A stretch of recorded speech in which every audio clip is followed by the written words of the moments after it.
Hannah, I got your family together today. As your husband, please don't mess up the cooking. I'm expecting great hospitality. Roy, thanks, but I just had twins and came back from the hospital. It would have been nice if you considered that. What? Talking back to me, it doesn't matter that you just had babies. Having kids is what a wife should do. Don't use giving birth as an excuse. Just cook quietly. 1 week after leaving the hospital with the twins, Roy invited 15 family members to his parents' house to celebrate. I should be happy, but it seems he wants to take advantage of me after giving birth. I was really tired of my husband's behavior. I wanted to throw my phone at him, but I didn't want to ruin everything. So I calmly said, I'll start preparing everything now, but I'll need your parents' help. Getting help from my parents? Not possible. They're working in another country. Yes, as my husband mentioned, his parents couldn't come to today's family event because they're abroad. He seemed to think less of me, but he didn't know everything. I was already planning my revenge. After a quick chuckle, I went outside and returned to my in-laws' house in 5 minutes. Roy was surprised and asked, Hannah, who are these people? I don't know them. Why are you bringing strangers here? It was no wonder he was shocked. These two weren't family, but they were related to him. Let me introduce Ben and Claire. They're helping with today's preparations. You must be Roy. We've been looking forward to meeting you. We know a lot about you. Looking forward to meeting me. But both Ben and Claire seemed serious, despite being polite. They gave my husband icy stares. Confused, Roy whispered to me, Come here for a moment, Hannah. He took me to a quiet place, looking confused. He demanded, What are you doing? It's crazy to invite strangers without asking me. How will you explain this to everyone? There's no time. Get rid of them and start cooking now. Like always, he tried to scare me with his tough talk. But today, I wasn't going to let him win. I stared back at him, sure of myself. No need to worry. Everything's set. Actually, I'm planning to confront you with your mistress's parents here. What? My mistress's parents? Them? Roy, you said they were strangers, outsiders, but that's because you didn't know. I do. I kept calm, just telling the truth. Roy was shocked and then got angry. What you mean by my mistress's parents? I haven't cheated, and why are you acting like this? Are you disrespecting me? He got louder and raised his fist. It was so loud that the family might hear. It was clear he wasn't calm. What's happening, Roy? I heard shouting. Is everything okay? Oh, it's nothing, just a little argument with the wife. She's stressed because of the babies, he said, forcing a smile and hinting for me to leave. What a weak man. I followed his orders for so long, but not anymore. I went back to the living room where everyone was. After a big breath, I started my comeback. Here we go. Roy, you'll regret this. Everyone, thanks for coming today. I have something to say. I'm divorcing Roy. The happy mood disappeared in a flash. What? People were confused in my in-laws' house. But I kept smiling. You've all been fooled by Roy. He's not the good guy you think. He's a coward who bullies his wife secretly. He looks good outside, so you didn't notice. I found out just a year ago. People whispered, but Roy's uncle stood up. What's happening, Hannah? Divorcing right after having babies? And it's hard to believe Roy would trick us. He even said he was cooking for you today. I'm sorry for surprising you, but I'm just telling the truth. When I got pregnant, Roy changed. He made me work hard even though I was pregnant. Even today, he wanted me to cook. He's always lying. I looked at Roy. He looked blank. It seemed like he was trying to hide his true self. But I knew what he was thinking.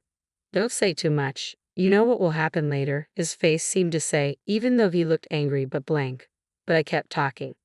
Roy kept telling me that it's normal for a wife to get pregnant and have babies. I work and provide for you, he'd say. He used these words to treat me badly. He never showed this side of him before we got married. His parents and our relatives looked surprised, but they knew I wasn't joking. So confusion spread. Then Roy stepped forward. He took a deep breath and forced a smile. It seems there's a misunderstanding. I'm not perfect. Maybe I've been too harsh to my wife.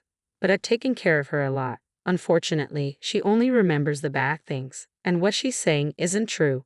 Maybe she's not thinking clearly after having the babies. I wish I could have supported her better as a husband. As Roy gave a sad smile, the relatives felt sorry for him. He's so good at looking good, I thought, but not anymore. You're really good at winning people over. No wonder you're important at your dad's company, someone said. Hannah, I know you're upset, but it's not right to confuse everyone like this. Let's talk calmly later. Roy held my hand gently, trying to stop me, but I looked at a corner, signaling what to do next. The couple stood up.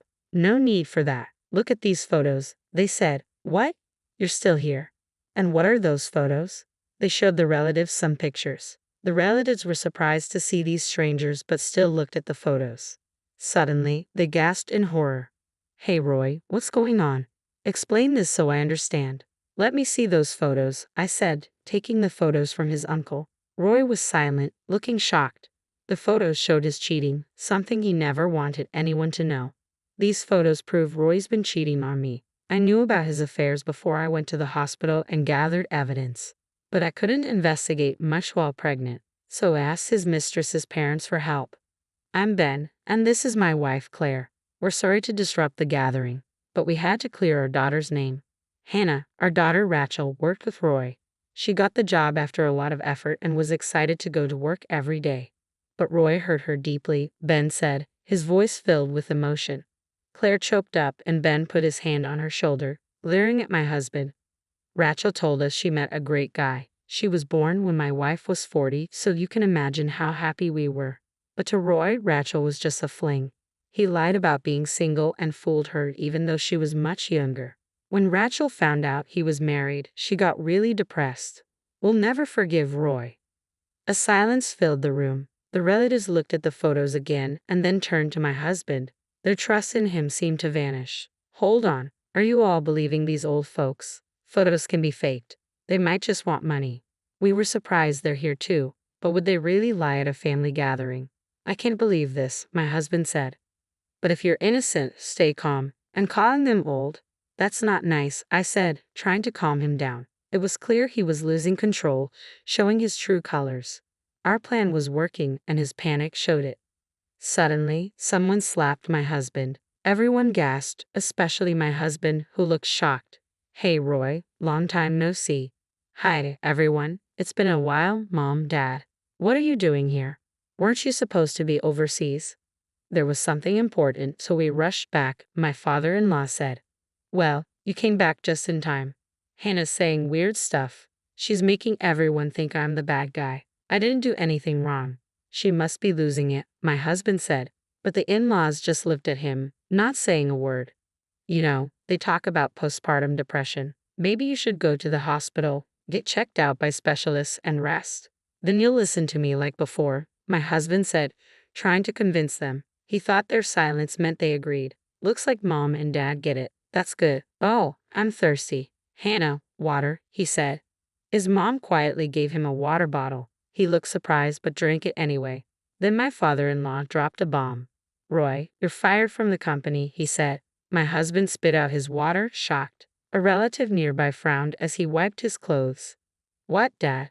Why are you joking about this? Decide if it's a joke after looking at this. Is this a call on speaker? I'm the one who called. I had your parents listen from the start, everything on speaker. Why? Because I needed their help. As soon as I realized who you really are, I knew I had to tell them. Plus, I've recorded all the times you've treated me badly during my pregnancy. I let them hear it all. And today's conversation is recorded too. I played the recordings. The phone played our conversation. Roy, today, I've gathered our family for you as my wife. Don't embarrass me with your cooking. I'm expecting top-notch hospitality. Thank you, Roy, but you know I just gave birth to twins and was discharged from the hospital. A little consideration would have been nice. What? Talking back, it doesn't matter that you just gave birth. Besides, having children is a basic duty of a wife. Don't use postpartum as an excuse. Just cook quietly. When my husband insulted me, I really wanted to throw my phone at him. But I stopped myself because it would ruin everything. The reason I endured his insults was because I was recording them. I made sure the recording was on when I called my parents from my in-laws' house. You were recording, Hannah. Why were you sneaking around? Roy asked. I don't want to hear about sneaking around from someone who bullies his wife and cheats. And if I didn't do this, Roy would try to deny everything. I replied. Roy, we know everything.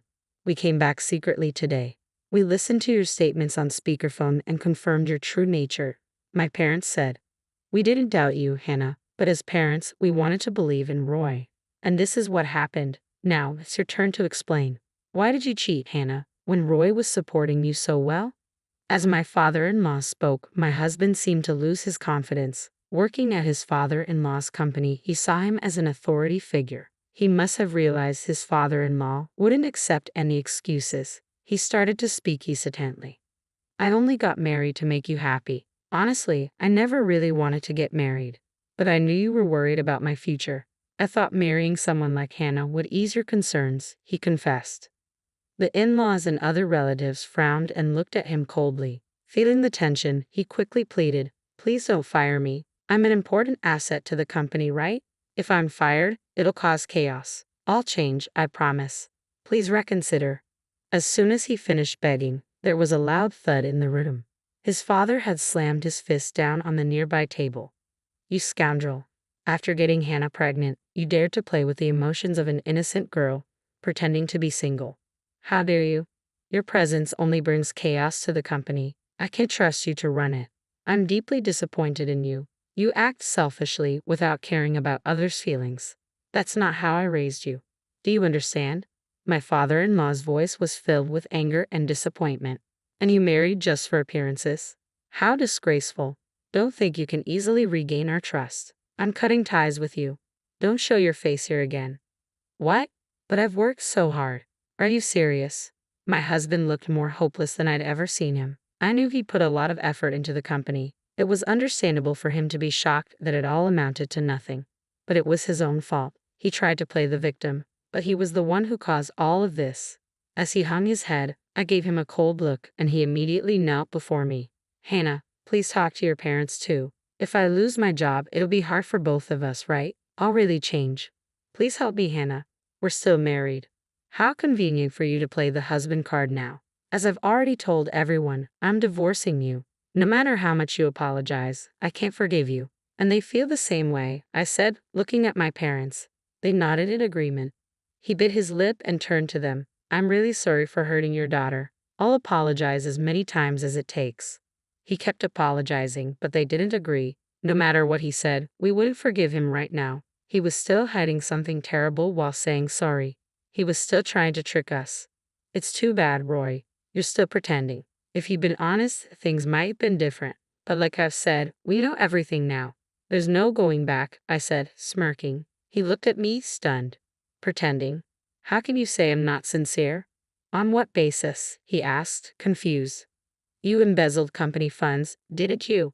And then you used that money to hire thugs to threaten Rachel to keep her quiet about your true self. You wanted to silence her, right?" I accused.